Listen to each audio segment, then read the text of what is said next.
Hello, hello, and welcome back, everybody. Emo Tempest here today, and we are in the best part of the year. I think we're full on Opus 13 spoiler season. A lot has happened. A lot has come out. We're technically in 12.5 now in the meta. The starter decks just came out. I am waiting for mine to come in so I can review it for you guys and tell you all the neat things that the Scions and all the all the FF14 stuff has to offer. But we are not there yet. So, in order to keep us, from going crazy and waiting for all these new cards, I think it's appropriate that we should discuss most of them. I don't think all of them. There's a couple I've missed, and there's a couple that I don't have English translations for yet. So, I wanted to wait on those. But we are definitely going to go over what we have so far, my thoughts and things to look forward to, and things I want to predict as well, because I think this is the set that we're actually going to get some other Final Fantasy Tactics cards besides Ramza. So without further ado, let's go ahead and get started. First, we have Kane, 2-drop 9k Dragoon haste. When Kane enters the field from your hand, place one brainwashing counter on Kane. When Kane is put from the field into the break zone, if a brainwashing counter is placed on Kane, play Kane from your break zone onto your opponent's field. Now, very difficult card to process, but we don't like giving our opponent any value. Now, the problem is, though, Dragoons are very relevant right now, so I don't know if adding this guy into there, like, just for another name or just for another, body that they could drop for, for 2k, so that Freya has, Cherry Blossom even bigger, a bigger board wipe. So there is that room for that. I don't think... I know there's something that removes counters, but I don't know if I can't remember off the top of my head, actually, that if it removes counters from anything or counters from opponent's cards only. With that being said, if it does remove any kind of counter from any player's card, then there might be something there where you can just play him for free, 2-drop, that's a 2-drop 9k, and then just remove the counter. That way, when he dies, your opponent doesn't get it back. Might see some play, considering Dragoons. Alright. Next, we have Mid from FFBE. Back attack. When Mid enters the field, choose a forward other than Mid you control until the end of the turn. It gains 1,000 power, and this forward cannot be chosen by your opponent's abilities. So it is still susceptible to summons. But I do like what this is doing already. I don't know if you guys can remember that far back. I know it's been a while, but I did mention that I'm looking for more hand traps this season. And this is already a good start for me. I like everything on the board is always... something to play around, right? But adding that extra element to things like this and, any kind of hand trap really is just going to add a little more depth to the game. Obviously, if this is the only one that comes out, then we only have to think, okay, if my opponent drops any green cards, then they probably have this and Unzaganachi and anything like that, right? The problem I see here, too, is that things like Ned are going to be more complicated to deal with, right? Because they're going to keep putting those annoying, troublesome cards in with Wind, and Wind is going to protect them beyond imagination. So, the further we go along, there better be... I'm hoping we see something else that doesn't deal with this specifically, but it's another hand trap that helps us, add 3k to something so I'm able to punch over it. Even if I'm not able to target it with my ability to remove it, that I should be able to... it's like a combat check, right? Just pump something just enough to get me over or even able to trade with something. And Onion Knight. 4-drop, multicolored, Final Fantasy 3, 9k. When Onion Knight is put from the field into the break zone, you may play a 1-card Onion Knight from your hand onto the field. Dope. Fire and Wind. Remove 3-card Onion Knights in the break zone from this game. Choose up to 3 forwards, deal them 9k damage. That's pretty strong. That's not necessarily a board wipe, but being able to just remove 3 forwards off the bat is very strong. I like the colors that... the other thing I'm actually excited for, and this is the first one that we see, is different multicolors, right? In the last set, we were very limited on them. So we had, Fire and Ice, and... Wind, Water, Wind, Earth, mostly, stuff like that. Now we're going to start seeing the random ones like, Fire and Lightning. The off colors that for a long time didn't have a lot of presence, Ice, Earth, and Water, Earth. we did have lightning or water lightning last set, but lightning fire. I think we're getting in this one too. So these are good cards. These are just a few. These are 2 heroes and a rare, so we can move on. Next is the some of the ice cards. Also, I forgot to apologize. Some of these are still screenshots, so if they're kind of blurry on your screen, it is not your settings. It is the cards. This is the sources that we have so far. We have new Sid Randell, new Remedy, and a new Corel. If you control a card named Remedy, Sid Randell gains 2,000 power. Opposing forwards entering the field will not trigger any auto abilities. This applies to their own abilities and abilities triggered by your opponent's forwards entering the field. So a very interesting effect. We're living in a world where Amaterasu kind of just says no to things, but Sid Randell takes it a step further. So as long as you have them both out, we're able to kind of prevent even more, leaving up our summon space open. So I like Sid Randell for a very control deck. We can even throw in I'm not sure where I'm going with this yet, but this is FFTA, and this is full on from my chat discussion here with my boys. But they brought up this is Fire Ice, Ritz Remedy, and then featuring Marsh Remedy, featuring Ritz. So FFTA might be very strong and might be very controlling next set, so that's something to worry about. Corel, when Corel enters the field, choose a forward your opponent controls, don't let him freeze it. 3 damage. Corel also becomes forward with 7k power. So for 1-drop, this is very strong. I think it's just going to be able to stay out there until you hit 3 damage, in which case it also becomes a forward. Seems good to me. Everyone at this point is always living at 3 damage anyway, considering all the way the game is. So I think it's very rare to go perfect anymore. Next is Remedy. When your opponent searches for 1 or more cards, your opponent discards 1 card from their hand. When your opponent discards cards from their hand, due to your summon or abilities, you may search for a card named Sid Randell, add it to your hand. This effect will only trigger once per turn. So it doesn't say only on your turn, so you can get the search on both times if you do have stuff like Ghost Train or anything that makes your opponent discard on their turn. So there's a lot of value to gain from there. Also, it also keeps your opponent from overvaluing you too, as well. As long as when they search, they have to discard too. There is ways around this, right? There is stuff like Lil T. The 3-drop summons that let you search for something. You're not. I think they flip. I'm pretty sure that kind of goes with searching for stuff. I'll have to double check, but don't hold me to that yet either.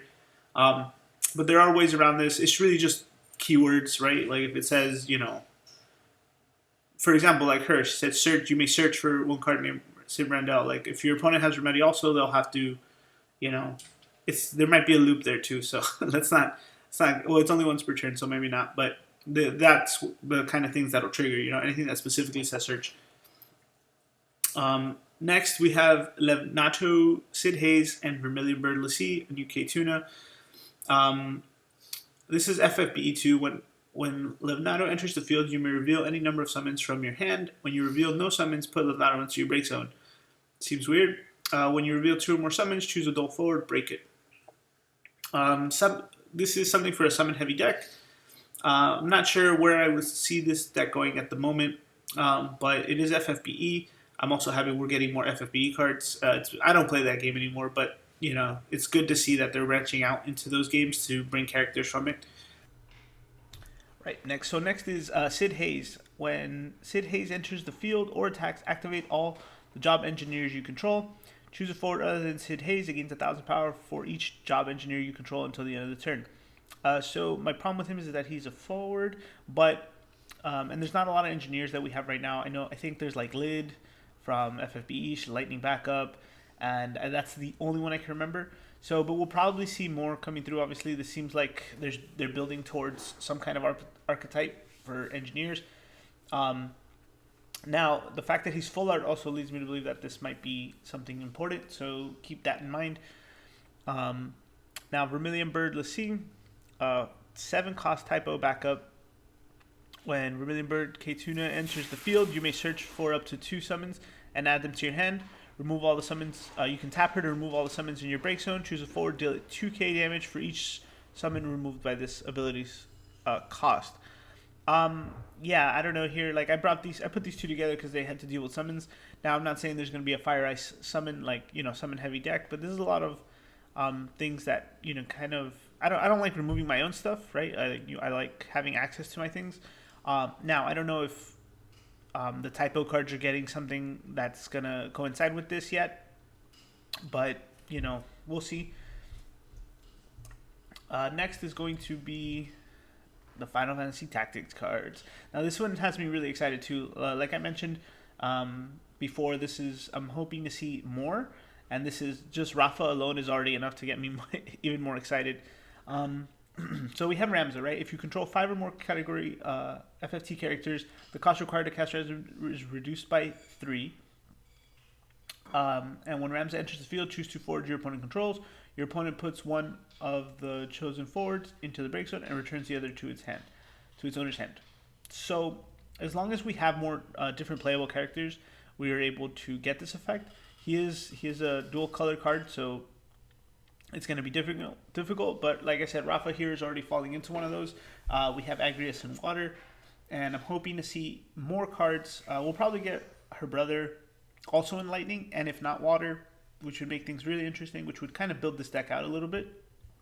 But we have so many cards from Final Fantasy Tactics that we would love to see, right? Like any of the summons as characters or as forwards or backups.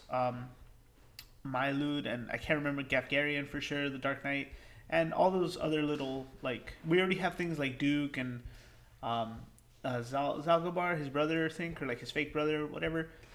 All of Zalbag is his name, actually. So there's already cards like that in Lightning, and we'll see where this goes, but it's exciting. 2-drop backup, Rafa.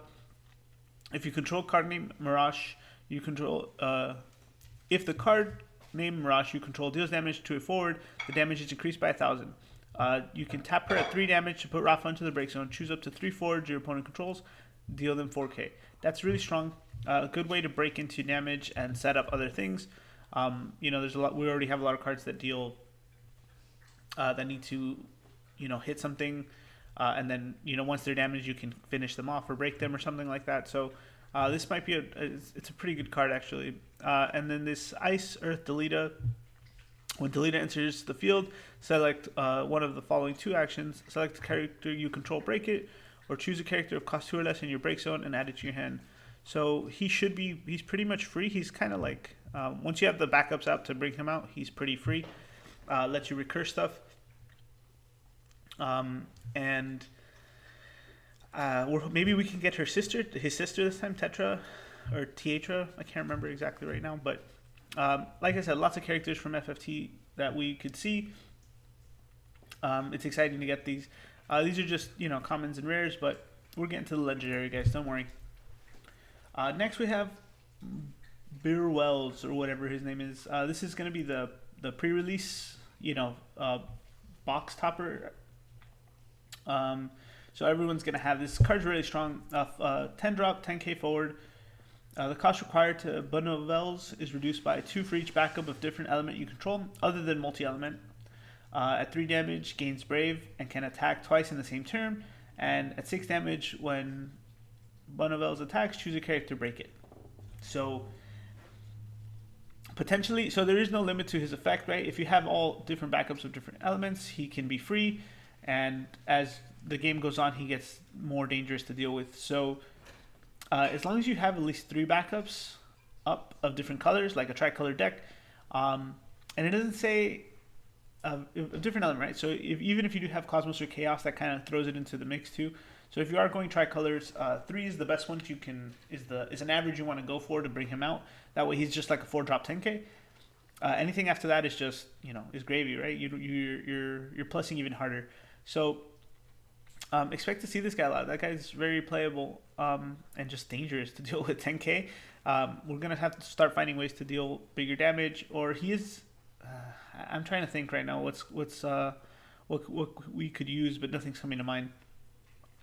We have Lady of Antiquity. I was really surprised to see this. We haven't seen any mannequin support in the longest time, but 2-drop backup that is you can have multiples of it's. The cost required to cast your lightning card named X Death is reduced by 1, cannot be 0. The cost required to cast your job mannequin can be paid with CP of any element. So very interesting. I'm curious to see. I know there was like a mannequin deck in the past, but I can't. I don't think I ever got a chance to play it with it or against it. I think it might have even been before I started playing.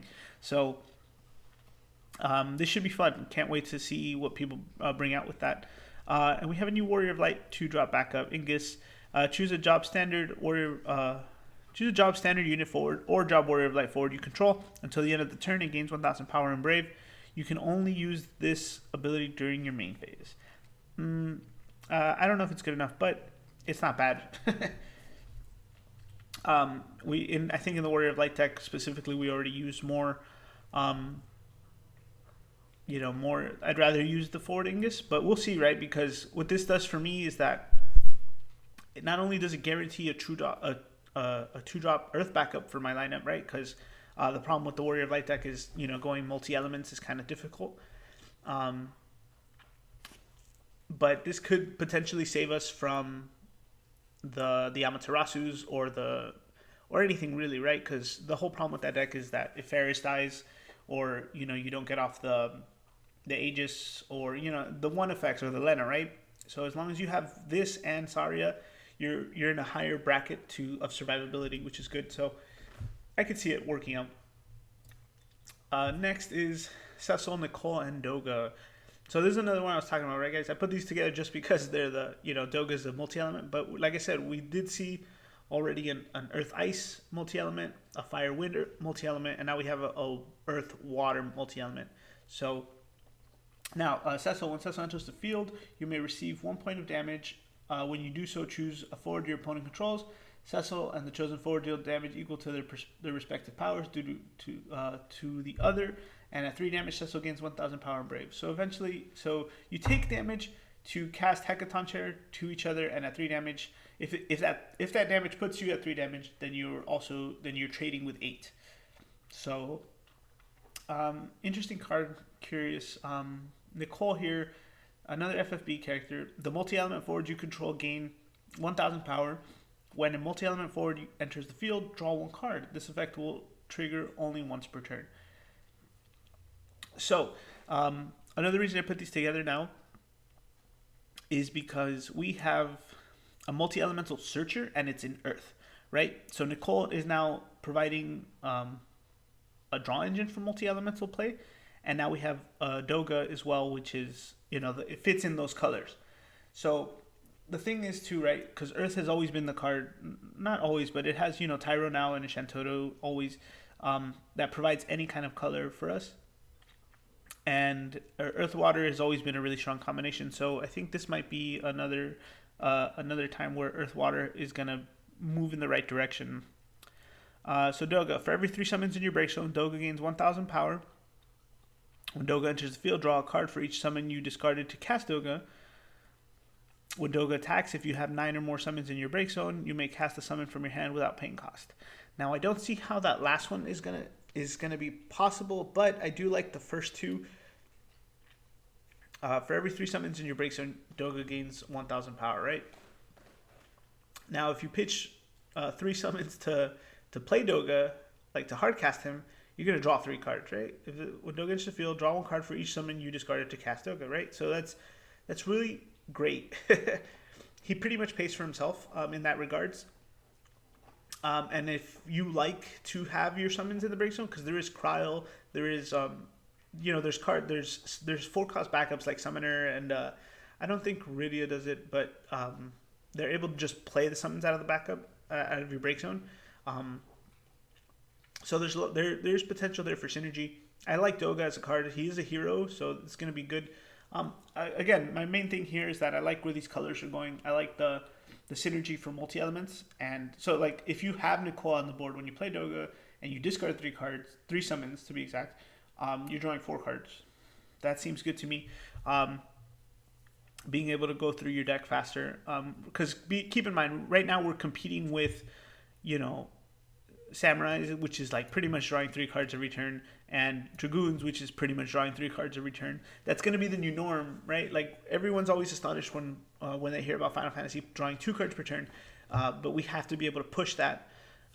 Before the closest thing we had to that was Minerva, right? I think like the light card, it lets you draw an extra card, and then Zidane also being able to draw 2 extra cards if you get the attack off, and that's kind of what you need now to kind of stay in the lead. The more turns you can draw an extra card or 2 than your opponent per turn, the better place you'll be in the future. The better position you are to win that game. And, cards like Doga and Nicole are going to do that. So, good cards. Opus, we're still here. Now we got some more interesting stuff. We're not at the peak though, but we're getting close, guys. This is going to be the first legendary we talk about. So we'll get to him in a second. Ruby Kante, Archfiend, for all my Archfiend lovers out there. When Ruby Kante is put from the field into the break zone, choose a forward opponent controls. Deal damage equal to Ruby Kante's power. It's not bad. He's 2/5. At 3 damage, he becomes 8. Pretty solid. Leave the field effect. I like martyrs like that to take them with you. We don't have enough of this actually, but he's good. The main thing here though is that Archfiends are getting support, and that's all that matters. Before we get to Axstar, Stiltskin, FFCC. I can't say that he's not in FFCC, but I was really hoping for a 9 Stiltskin, but it's all right. When Stiltskin enters the field, you may search for a forward of cost 1 or a monster of cost 1 and add it to your hand. Seems good. Not a bad thing here. And now Axstar. When Axstar enters the field, choose 1 card with EX Burst in your damage zone. You may trigger its EX Burst effect. This effect is put on the stack.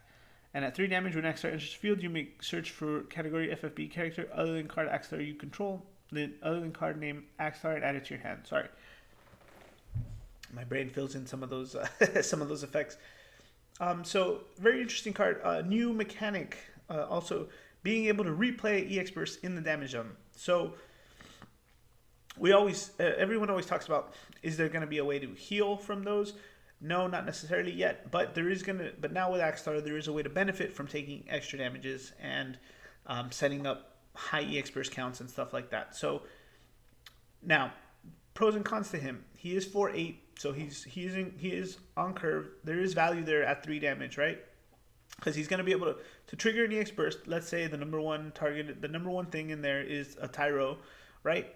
You're going to hit a Tyro, search any character, search any forward, and then at 3 damage, you're also going to be able to search an FFB character other than Axstar. So he will pay for himself. Now the problem is that if he's at the moment we don't have any other FFB searchers, so getting to him might be more difficult. Also, being able to benefit from his second searches might be also difficult, right? So what I mean by that is that we don't have enough FFB characters to make it super valuable, and there's nothing that's on a high priority list for us to grab other than an Axstar, right? Other than being able to do this again, but we can't do that, right? Because it says it in the effect. So I guess for this, he's like on a 7 range for me, right? Like on a scale of 1 to 10, he's on a 7, right? Because he does bring a new mechanic, which I love, being able to abuse your EX damage. But he's in a tough spot right now. It really is just going to depend if we have more FFBE stuff this set.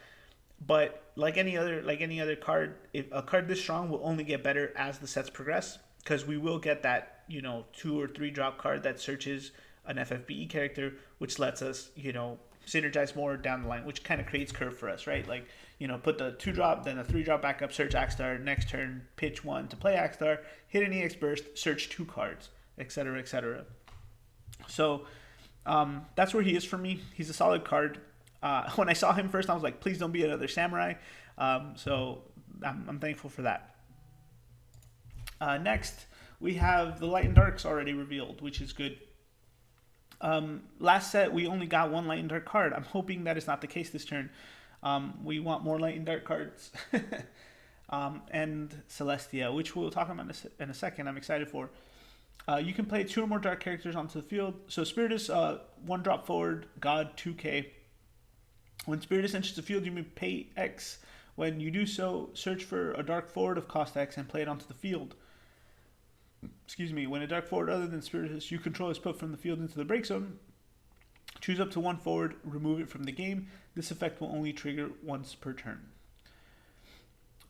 So pretty solid card. My favorite part is the second part. When a dark forward other than Spiritus you control is put from the field into the break zone, choose up to 1 forward, remove it from the game. So as long as he's out, which is not gonna, he might not last long considering his power, but he's able to bring in stuff that we like. So there's potential here. He's gonna, as always, he's helping us live our dream, get there. Mono dark deck. Materia is good as well. Same thing. Well, 1 drop, 2k, Goddess. You can play 2 or more light characters onto the field. When Materia enters, you may pay X. When you do so, search for a light forward of cost X and play it onto the field. When a light forward other than Materia you control is put from the field into the break zone, draw a card. This effect will only trigger once per turn. Both good cards. Materia is probably a little more valuable considering we like the light cards more.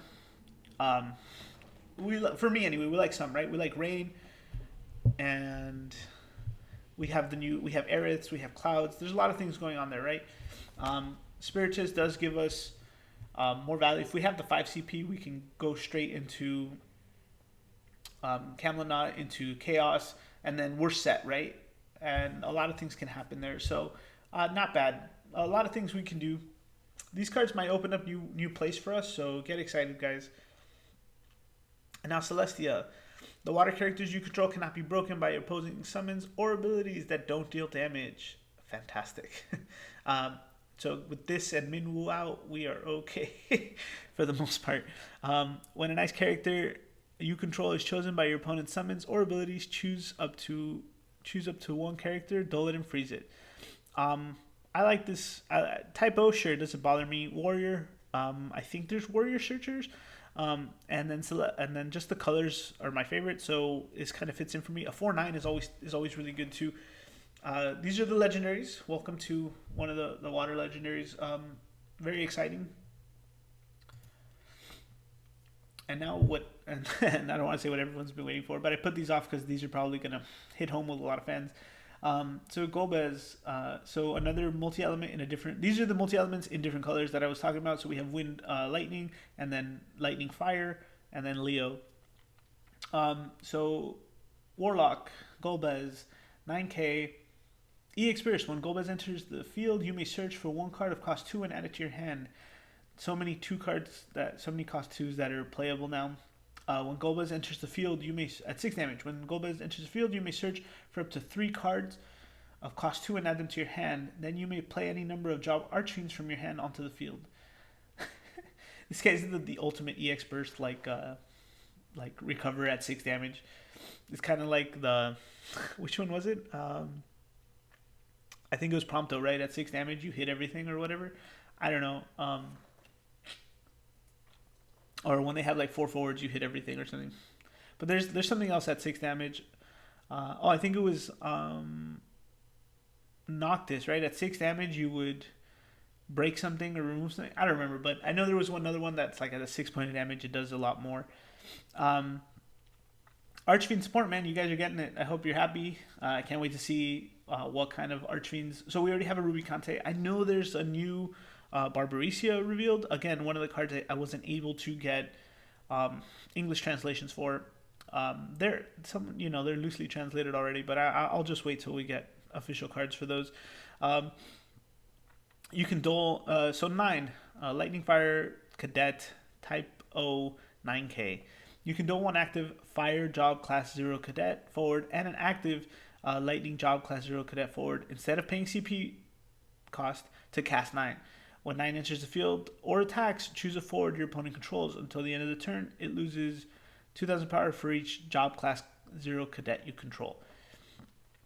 So, best part is how to pay for him. As long as you have those 2 forwards, he's coming in. there's already enough fire and lightning ones for that to be easy for the whole for the deck, right? On top of that, when he attacks, choose a forward. When he enters or attacks, choose a forward and then loses power for each one. So it has that. It has what is it? Cloud of Darkness effect, pretty much, right? Which is great. But it is limited to 0 cadets, but not forwards. So the backups do count for this, which is an enhanced, Cloud of Darkness effect. So it kind of trades off, right? Because you need to have them job class cadets. So if you don't have other forwards, you don't get that benefit. But backups do count towards it. So very strong. There's more. There's typo support, guys. I save these for last because I know people always want to play these decks whenever new players come in. Mainly typo and Archfiends is just like a pet favorite. So I'm happy for it. Like I'm happy everyone's getting what they wanted, right? Like I'm getting tactics. The Archfiends fans are getting Archfiend support, and the typo fans are getting typo support. And then FFBE is getting support too. So a lot of things are happening in this set. And last card that we'll talk about today is Leo FFCC. When Leo enters the field, place one Kingdom counter on Leo for each category FFCC character you control. You can tap him to remove X Kingdom counters from Leo and choose a forward other than card named Leo, light or dark, in your break zone. If it costs us X, play it onto the field. You can use this ability during your turn and only once per turn. So, kind of like the Lena we have, but he has a few downsides in my opinion. So there is a lot of FFCC characters, first of all, so pro. That being said, he will come in at an average, for 1 CP, he could come in at an average for about 5 or 6 counters. And it looks like you can do it just like Lena. You can remove X counters and choose a forward, so he can reborn multiple times, but he does not get more. Place one counter on Leo for each character. Yeah, so he is not able to recur counters like Lena is for every backup you bring in. So this is only on entry. So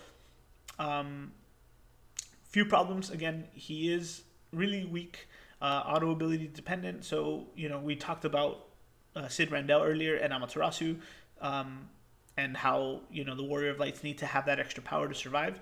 Leo does not have this luxury, unfortunately. He is very strong, and there is a lot of FFC characters you can bring into play. But we love the art. Obviously, that's another pro for him. A lot of interesting things. Being able to reborn cards are going to be more relevant. So this is how Earth will keep up with stuff like 9 here, and Golba is on damage 6. So guys, a lot of things are happening here. Exciting cards. Opus 13 is going to be super pumped, super hype. I'm glad we're getting back into this together. So let me know what you guys think. What are your favorite cards? Which one are you most excited about? Is there something else you're anticipating to see this set? Obviously, the box cover is Lightning. We do not have Lightning yet. So that one is hopefully as good as any, or if not better than all of the rest. I'm Emo Tempest, guys. Thanks for joining me. Leave your comments in the anything you want to say down below, and we will catch you next time.